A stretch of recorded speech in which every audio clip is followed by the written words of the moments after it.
अस्सलामुअलैकुम नाजरीन शेख कबीरुद्दीन ने कुछ तवक्कुफ के बाद खुद ही गुफ्तगू का रब्त जोड़ा।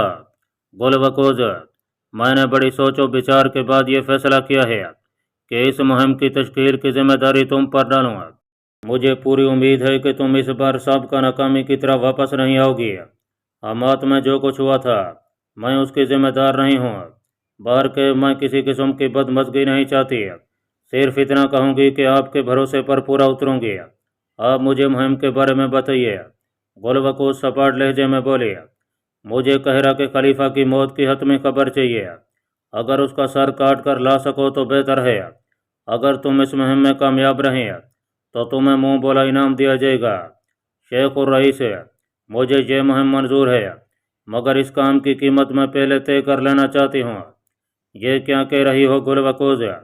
शेख कबीरुद्दीन अपनी जगह तड़प सा गया। ये मैंने आप ही से सीखा है शेख और रईस। गुलवकोज के लबों पर गहरी मुस्कान फैली हुई थी। शेख कबीरुद्दीन कुछ देर तक उसे अजीब निगाहों से देखता रहा, मगर गुलवकोज के चेहरे पर किसी किस्म का तअस्सुर नहीं था। वो कुछ देर खामोश रहने के बाद धीमी आवाज़ में बोला, बोलो गुलवकोज, इस मुहिम को कामयाब बनाने की कितनी कीमत लेना चाहती हो? इस मुहिम की कीमत सल्तनत के स्थान की हुक्मरानी होगी शेख और रईस। मैं कुछ समझा नहीं, तुम क्या कहना चाहती हो? शेख कबीरुद्दीन हैरत से बोला, बात साफ है। इस मुहिम के एवज मुझे ये जमानत दीजिए कि मैं मुस्तकबिल करीब में कायम होने वाली नई सल्तनत के स्थान की बाइख्तियार मलका होंगी। गुलवकोज की आंखों में गहरी चमक दिखाई दी। शेख कबीरुद्दीन उसकी बात सुनकर कुर्सी से गिरते गिरते बचा। नाजरीन, सुल्तान रुकनुद्दीन बेबरस ने इंताकिया के तमाम इंतजामात मुकम्मल होने के बाद बारीक बीनी से उनका जायजा लिया। कामिल इत्मीनान होने पर उसने अपनी अफवाज को कूच की तैयारी का हुक्म दिया। ममलूक सलारों ने सुल्तान बेबरस से इस्तफसार किया कि क्या हमें वापस कहरा लौटना होगा, तो सुल्तान बेबरस के चेहरे पर मुस्कुराहट फैल गई। उसने साफ अल्फाज में कहा कि अब उसकी मंजिल ज़्यादा दूर नहीं है, इसलिए वो अपनी मुहिम को अधूरा नहीं छोड़ना चाहता। ममलूक सलार उसके जवाब पर कुछ समझ न पाया। सुल्तान मोहतरम, इंताकिया अब हमारे कब्जे में है। मेरा ख्याल है कि हमें मजीद पेशकदमी की बजाय उन सलेबी कलों की जानब तवज्जो देना चाहिए जो बलाद इस्लामिया के गिरद सांप की तरह फैले हुए हैं। फौज के मुमताज सलार अमीर अक्सन ने कहा, तुम्हारा ख्याल है कि उन कलों की सरकोबी के बाद सलेबी लुटेरों का तूफान बदतमीजी थम जाएगा? हरगज नहीं, उन कलों की कोई हैसियत नहीं है। मुजाहिदीन का एक ही हल्ला उन्हें उखाड़ कर रख देगा। मैं उन कलों से ज़्यादा इस रब्त के ख़त्मे पर यकीन रखता हूँ जिसकी बदौलत वो कलें आज तक मौजूद हैं। सुल्तान बेबरस ने तेज लहजे में जवाब दिया, सुल्तान मोहतरम की सोच का ज़ाविया बिल्कुल दुरुस्त है, मगर हमें ये बात भी नहीं भूलनी चाहिए कि हम इस वक्त अपने घरों से बहुत दूर हैं और हमारे पास कुमक और रसद का कोई जरिया मौजूद नहीं है। ऐसे नाजुक हालात में मामूली सा भी नुकसान मुजाहिदीन के हौसलों के लिए जहर कातिल साबित होगा। एक उम्र रसीद ममलूक सलार ने वजाहत करने की कोशिश की, अमीर मोहतरम, हम सब बखूबी जानते हैं कि नुकसान तो होते ही रहते हैं, मामूली क्या और ज़्यादा क्या। आज हम सब अपने जोश ईमानी के तहत जिस मकाम पर खड़े हैं, मुझे यकीन है कि वो वक्त ज़्यादा दूर नहीं जब वो तमाम नसरानी रियासतें हमारे सामने घुटने टेक देंगी जो 1.5 सदी से ज़्यादा अरसे से सलेबी जंगजुओं को रसद और कुमक फराहम कर रही हैं। उन सलेबी कलों में हैकली और हॉस्पिटलर सिपाहियों की कोई फसल नहीं होती कि रोज़ नए सिपाही उगाते हैं। यही वो नसरानी रियासतें हैं जो उन्हें तैयार करके फ़लस्तीन रवाना करती हैं। एक रियासत का अंजाम तो तुम्हारी आंखों के सामने है, अब दूसरी की बारी है, फिर इसके बाद तीसरी और फिर कुस्तुनतुनिया और फिर सब कुछ ख़त्म है। सुल्तान बेबरस के लहजे में जोशीलापन नुमाया था। सुल्तान मोहतरम, इंशाअल्लाह ताला ऐसा ही होगा जैसा आप सोचते हैं, मगर उजलत से काम लेना मुनासिब मालूम नहीं होता। मेरा मशवरा है कि आप साबिक अंदाज की तरह अगली रियासत की सरकोबी कुछ अरसे बाद तक मौखर कर दें तो ज़्यादा मुनासिब है। अमीर अक्सन, क्या बात है, तुम इतने बुज़दिल तो नहीं थे? सुल्तान बेबरस ने चुभते हुए लहजे में कहा। अमीर अक्सन अपनी जगह पहलू बदल कर रह गया। उसने अपने इसरार को कबल वक्त तहफ़्फ़ुज़ का नाम दिया, मगर सुल्तान बेबरस ने उसके जवाब को रद्द करते हुए आगे की जानब कूच का हुक्म जारी कर दिया। ममलूक सलार दिलों में सुल्तान बेबरस से लाख इख्तलाफ रखते, मगर उसके हुक्म की खिलाफ वर्जी का सोच भी नहीं सकते थे। उन्होंने पुरजोश अंदाज में अपने दस्तों को मुनज़्ज़म किया और सुल्तान बेबरस के साथ नामालूम सिमत में रवाना हो गया। कई हफ्तों के तवील सफ़र के बाद सुल्तान बेबरस अपने लश्कर के साथ आर्मीनिया की सरहदों पर जा पहुंचा। ये वही रियासत थी जहां सुल्तान बेबरस को एक ज़माने में तिजारत में ज़ीक उठाना पड़ी। ये पहाड़ी रियासत थी जहां की ज़मीन ज़्यादातर गैर हमवार सतह पर मुश्तमिल थी। इसके शुमाल की सरहद सल्तनत रूसिया के साथ जुड़ी हुई थी और शुमाल मगरब में अजीम शान सल्तनत फ्रांस मौजूद थी जहाँ शाह नौम हुक्मरानी कर रहा था। मगरब में नसरानियों की सबसे मजबूत और मुकद्दस रियासत कुस्तुनतुनिया मौजूद थी। जनूब में उसकी सरहदें बलाद शाम के पहाड़ी अजला और इंतकिया से पेवस्ता थीं और मशरक में अर्ज़ कोनिया और मंगोलों की रियासतें थीं। मौरखीन के मुताबिक इस सल्तनत का रकबा 3 लाख किलोमीटर के करीब था। आजकल इस रियासत के कुछ इलाके तुर्की में शामिल हैं और कुछ रूस में। सुल्तान बेबरस ने आर्मीनिया पहुंचकर अपनी ममलूक अफवाज और मुजाहिदीन की पुरजोश अंदाज में हिम्मत बंधी। मुसलमानों, इस वक्त तुम लोग जिस मकाम पर खड़े हो वो दुश्वार कुन ज़रूर है मगर नाकाबिल तस्कीर नहीं। तुम सब ये हकीकत जान लो कि तुम्हारे बुजुर्गों भाइयों और उनके एलो याल को 150 साल से जो खुराक खाना पड़ रही है उसकी तैयारी हमेशा से कुस्तुनतुनिया में की जाती रही है। हमारा मकसद दूसरों के मुल्क गज़ब करना नहीं है बल्कि उन्हें सज़ा देना है। अगर अल्लाह ताला ने चाहा तो हम आगे बढ़ते ही जाएंगे और नसरानियों के मरकज़ तक ही जाकर दम लेंगे। तुम अपनी हिम्मतें जमा रखो और अल्लाह के हुजूर झुक झुक कर फतह और नुसरत की दुआएं मांगो। आज हमारा हदफ आर्मीनिया है। तुम सोच रहे होगे कि बेबरस ने इंताकिया को क्यों तबाह किया, तो जान लो कि इंताकिया की तबाही सिर्फ इसलिए ज़रूरी थी कि वो उस गुज़ा की तरसील में मशगूल रहते थे जो कि मुसलमानों के लिए जहर कातिल से कम नहीं थी, और आर्मीनिया हमेशा से उस जहर आलूद ग़िज़ा की तरसील के लिए पुल का काम दे रहा है। आज तुम ये ऐद कर लो कि हमें यह पुल मसमार करना है, उस जहर आलूद ग़िज़ा को अपने भाइयों तक पहुँचने से रोकना है जो उनके ईमान और हियात को कमज़ोर करती जा रही है। सुल्तान बेबरस ने ममलूक अफवाज और मुजाहिदीन को इस अमर की खुली इजाज़त दे दी कि वो इस रियासत के किसी भी इलाके के साथ किसी किस्म की कोई रियायत नहीं बरतेंगे। आर्मीनिया की सरहदें पार करते ही सुल्तान बेबरस ने जरहाना अंदाज में पेशकदमी की और रास्ते में जो भी कला या शहर आया उसे संग दिली से बर्बाद कर दिया। सुल्तान बेबरस की जरहाना लश्कर कशी की इतला जब आर्मीनिया के हुक्मरान शाह बेटन को दी गई तो वो कुछ देर तक सख्ते के आलम में रहा। उसके वहम गुमान में भी नहीं था कि सुल्तान बेबरस के हौसले इस हद तक तजावुज़ कर सकते हैं कि वो बलाद इस्लामिया से बाहर निकल कर खुल्लम खुल्ला नसरानी रियासतों को निशाना बना सके। उसने मुख्तलिफ ज़राए से आदाद व शुमार इकट्ठा किया तो मालूम हुआ कि सुल्तान बेबरस का लश्कर खासा वसी व अरीज़ है। उसने आर्मीनिया की तमाम अफवाज को मुनज़्ज़म करके अपने जवान सलाह बेटे गई फार्द को उसका सलार आला मुकर्रर किया। तमाम तजर्बाकार सलारों को हिदायत की कि वो इस नाजुक मौका पर शहजादे की रहनुमाई करें ताकि उसके हरबी जौहर खुल सकें। शहजादा गई फार्द अपने सलेबी अफवाज के साथ तेज़ रफ्तारी से सफ़र करता हुआ सुल्तान रुकनुद्दीन बेबरस की जानिब बढ़ा। सुल्तान बेबरस को उसकी आमद की इतला मिल चुकी थी। उसने अपनी अफवाज को मुनज़्ज़म करके एक मखसूस हिस्से पर पड़ाव डाल दिया। ये खिताई ज़मीन किसी कदर हमवार था। पथरीली और कंकरीली ज़मीन पर फैसला कुन जंग लड़ना खासा मुश्किल काम था, मगर सुल्तान बेबरस ने ममलूक सलारों की हिम्मतें टूटने नहीं दी। शहजादा गई फारद बड़ी तमकरात के साथ सुल्तान बेबरस के मद्दे मुकाबला कर खैमा जन होने की कोशिश कर रहा था। जब सुल्तान बेबरस ने तबले जंग बजवा दिया, शहजादा गई फारद इस्लामी लश्कर की चाल पर बौखला गया। अरमनी सलारों ने मौके की नज़ाकत के पेश नज़र फौरी तौर पर अरमनी सिपाहियों को सांफरा करना शुरू कर दिया।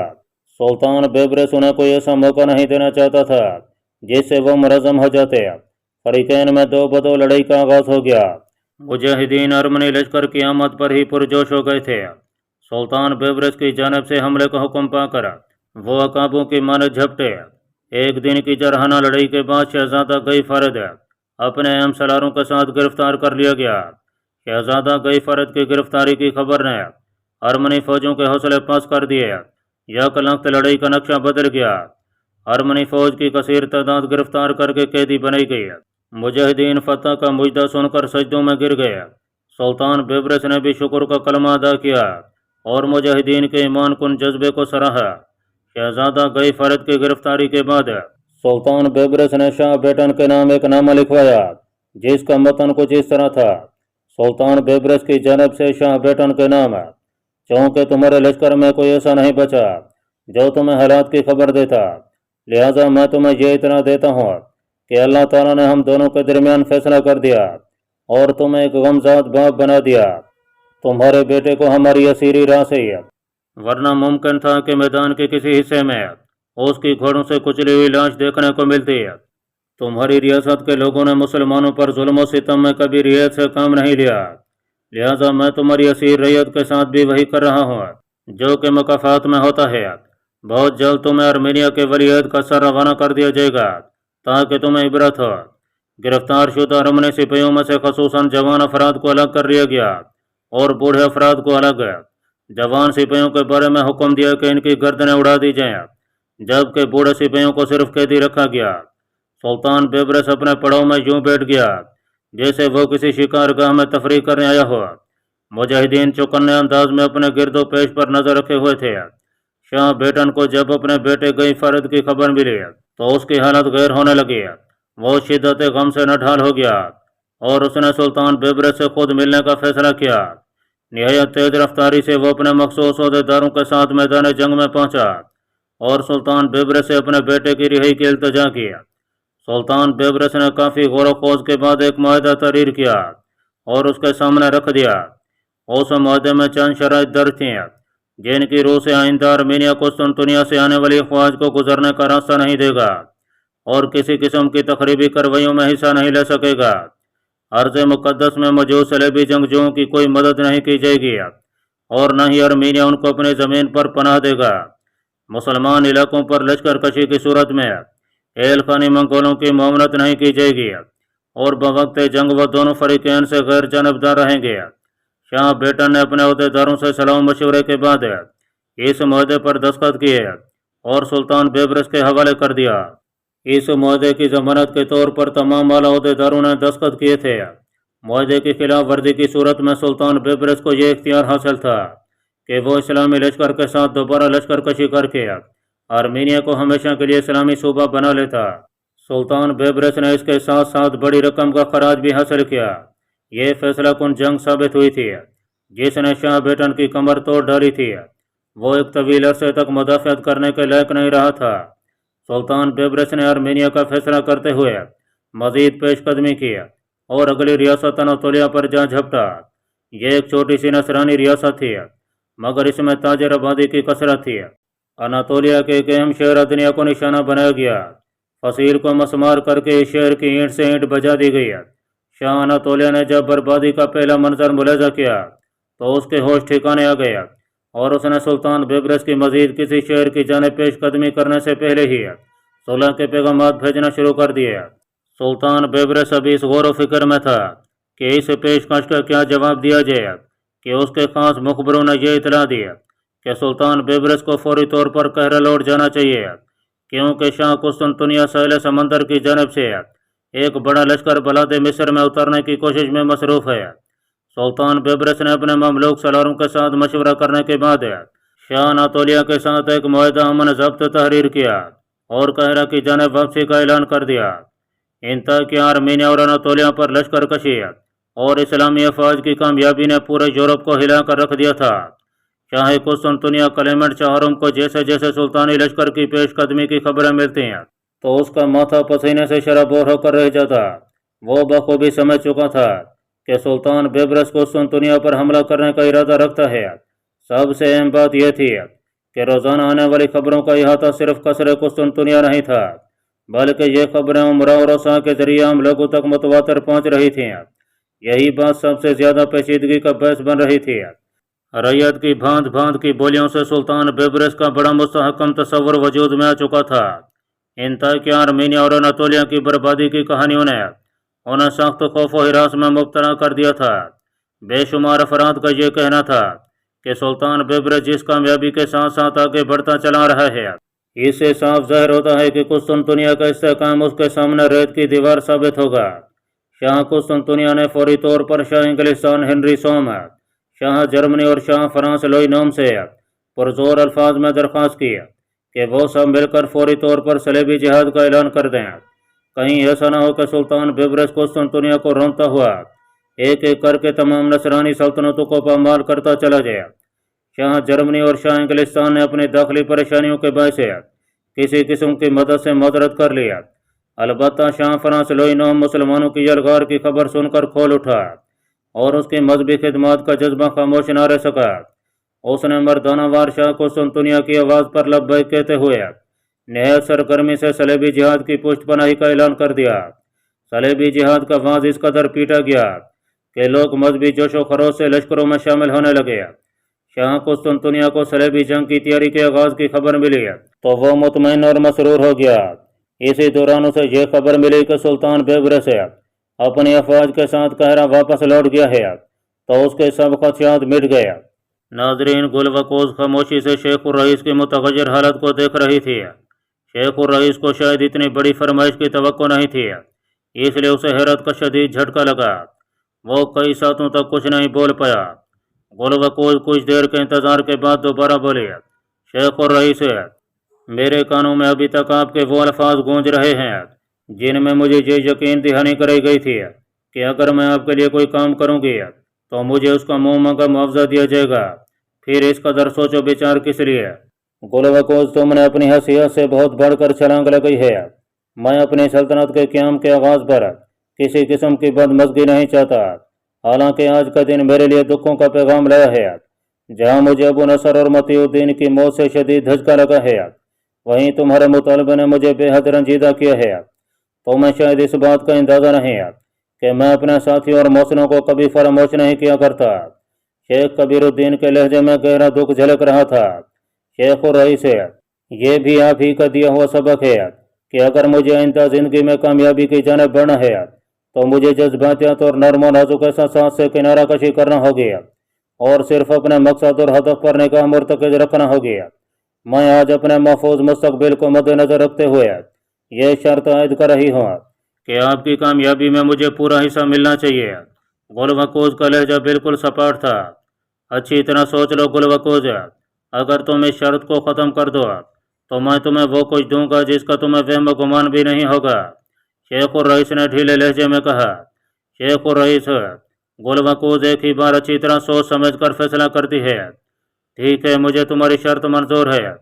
میں تمہیں کوہستان کی ملکہ کی تقرری کا عہد نامہ لکھ دیتا ہوں، مگر پھر بھی تمہیں مشورہ دوں گا کہ یہ ضد چھوڑ دو۔ میں تمہیں اس سے بھی بڑھ کر دوں گا۔ میں فیصلہ کر چکی ہوں۔ گل وقوز دو ٹوک انداز میں بولی۔ شیخ الرئیس نے اسی وقت دیوان خانے سے کاتب کو بلوایا اور ایک صاف کاغذ پر گل وقوز کے سامنے وہ سب کچھ لکھ دیا جو وہ چاہتی تھی۔ تحریر مکمل ہونے کے بعد اس نے اپنی انگوٹھی کی مہر اس پر سپرد کر کے گل وقوز کے حوالے کر دیا۔ گل وقوز نے بڑے غور سے تحریر کا سیاق و سباق پڑھا اور پھر مطمئن ہو گئی۔ شیخ الرئیس بوجھل قدموں سے وہاں سے رخصت ہو گیا۔ گل وقوز تحریر ہاتھ میں لیے سوچنے لگی کہ شیخ الرئیس نے جس قدر آسانی سے اس کی بات تسلیم کرتے ہوئے اسے تحریر لکھ دی ہے، یقیناً اس کے پیچھے اس کی کوئی چال پوشیدہ ہو سکتی ہے۔ یہ الگ بات تھی کہ اسے شیخ الرئیس کے وعدے پر کوئی بھروسہ نہیں تھا۔ گل وقوز نے بظاہر شیخ الرئیس کو یقین دہانی کرا دی تھی کہ وہ اگلی صبح قاہرہ کے لیے روانہ ہو جائے گی، مگر وہ قلعہ بنیاد سے روانہ ہونے سے پہلے کچھ ضروری انتظامات کرنا ضروری سمجھتی تھی جن کی تکمیل کے لیے اس کے پاس صرف ایک ہی راہ تھی۔ ناظرین، متی الدین نے طنطا کو خیر آباد کہا اور اپنے ضروری سامان کے ساتھ قاہرہ کی جانب سفر شروع کر دیا۔ وہ طنطا سے نکلنے سے پہلے قاہرہ کے راستے سے آگاہی اور فاصلے کی ضروری معلومات حاصل کرنا نہیں بھولا تھا۔ کئی دن کی مسلسل مسافت کے بعد وہ قاہرہ پہنچا۔ بلاد اسلامیہ کے دارالخلافہ کی شان و شوکت دیکھ کر وہ دم بخود سا رہ گیا۔ سرائے جیسے شہر کے مقابلے میں قاہرہ کسی حسین دوشیزہ سے کم نہیں تھا۔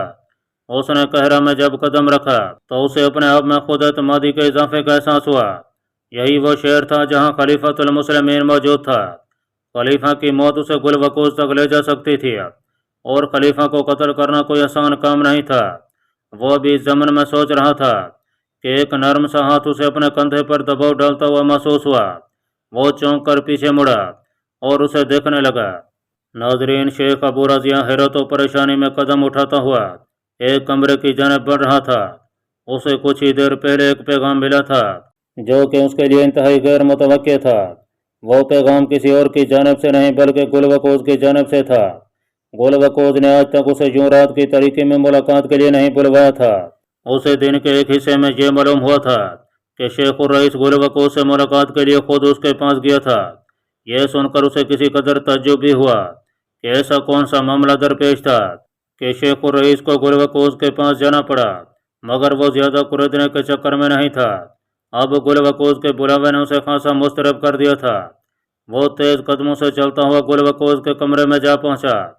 गुलवकोज एक जानब कुर्सी पर बैठी हुई मुंतजर दिखाई दिया। उसकी सूरत देखकर वो उठ खड़ी हुई। शेख अबू राजिया उसकी जानब मुस्तफसराना निगाहों से देखने लगा। शेख अबू राजिया, बैठो, मुझे कुछ ज़रूरी बात करना है, गुलवकोज नरम लहजे में बोली। शेख अबू राजिया कुछ न समझते हुए लाशऊरी तौर पर एक कुर्सी पर बैठ गया। गुलवकोज शायद अपने जहन में अल्फाज को तरतीब दे रही थी। कुछ तवक्कुफ के बाद बोली, मुझे साफ दिखाई दे रहा है कि कहिस्तान का ख्वाब अब जल्दी शर्मिंदा ताबीर होने वाला है। वो दिन दूर नहीं कि जब बलाद शाम से लेकर कोक अफकास तक कहिस्तान की हुकूमत कायम हो जाएगी। तुम्हारा इस बारे में क्या ख्याल है? क्या मैं गलत कह रही हूँ? मैं कुछ समझा नहीं गुलवकोज, तुम खुल कर कहो, क्या कहना चाहती हो? शेख अबू राजिया तजब्जुब भरे लहजे में बोला। उसके माथे की सिलवटें नुमायां हो गई थीं।